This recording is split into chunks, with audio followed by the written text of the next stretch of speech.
O Bert Hellinger, o próprio desenvolvedor da constelação, ele citava um biólogo inglês chamado Rupert Sheldrake. O Rupert Sheldrake, ele faz pesquisas com esse campo. Ele chama esse campo de um campo de inteligência. A forma como eu percebo o campo é como as emoções. Então, o campo você pode entender como aquilo que você sente quando você entra num ambiente. Vou dar o seguinte exemplo. Você entra num ambiente onde antes teve uma discussão, teve briga. Você sente um ambiente pesado. Você entra num ambiente onde as pessoas que estavam ali antes estavam comemorando, estavam felizes. Tem um outro ambiente ali. Então, uma forma de entender o campo é aquilo que você sente onde você está.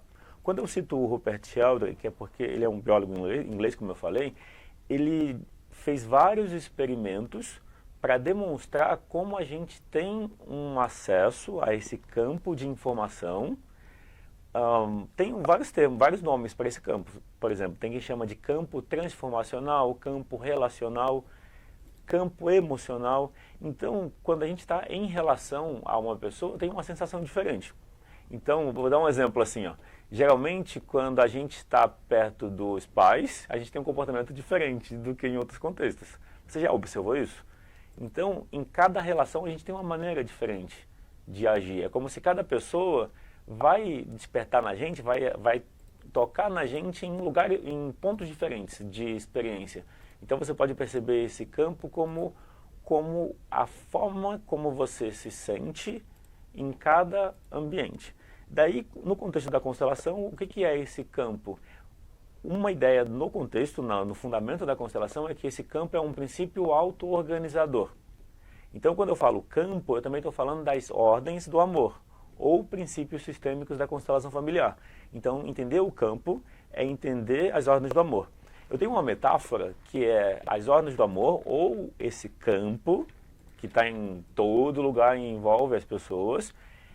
Por que envolve as pessoas? Porque é emocional, e a gente é emocional antes de ser racional.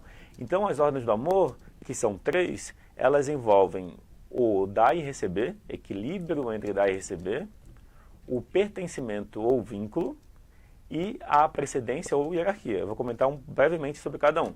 Quando fala de equilíbrio entre dar e receber, qual que é a essência disso? Entre iguais, ou seja, entre casais, entre amigos, entre pessoas que estão numa relação de igual, é importante ter esse equilíbrio.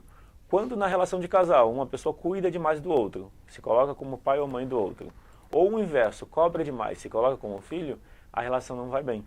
Geralmente quem cuida demais experimenta, isso chega muito na sessão, é um tema frequente, a pessoa cuida demais e aquela pessoa que recebeu cuidado demais vai embora. Aí a queixa é que a relação não dura. Quando se trata então na relação de casal, é importante a igualdade. Quando se trata da relação com os pais, é importante os filhos se colocarem como pequenos e os pais como grandes. Quando se tenta igualar, como se fosse uma relação de igual, isso gera um mal-estar. Ou quando os filhos sentem que têm que cuidar dos pais, isso também traz um mal-estar. Como que você percebe isso? Você pode observar. Percebe na relação. Como você está na relação com seus pais? Você sente que você se permite receber? Ou você sente que precisa cuidar deles? Se você sente que está cuidando dos seus pais, não tem nada de errado isso. Mas a forma como cuida que é o importante. Então, se você está cuidando na posição de filho, dentro dos seus limites, está tudo bem. É que muitas vezes o problema é querer cuidar invertendo os papéis. Querendo impor e se colocar como pai ou mãe sem respeitar a vontade do pai e da mãe. Daí, esse é o problema quando se refere no dar e receber, mas também inclui a hierarquia. O que é a hierarquia ou precedência? É o reconhecimento daqueles que vieram antes. Quando a gente dá esse reconhecimento de quem veio antes, também existe um bem-estar. E por último, o pertencimento ou vínculo significa que todos têm direito igual de pertencer. Se alguém for excluído, gera um mal-estar. Então eu falei tudo isso para falar do campo. O que é o campo? É o reconhecimento desses 3 princípios que são universais e que estão em todo lugar. Então, onde tem 2 ou mais pessoas reunidas, ali tem um campo. Na verdade, uma pessoa já tem um campo, porque as relações que uma pessoa tem, a relação com sua família, com as pessoas que conhecem, está na pessoa. Então, quando eu penso em alguém, eu sinto o que está na relação. Então, esse sentir o que está na relação é o campo.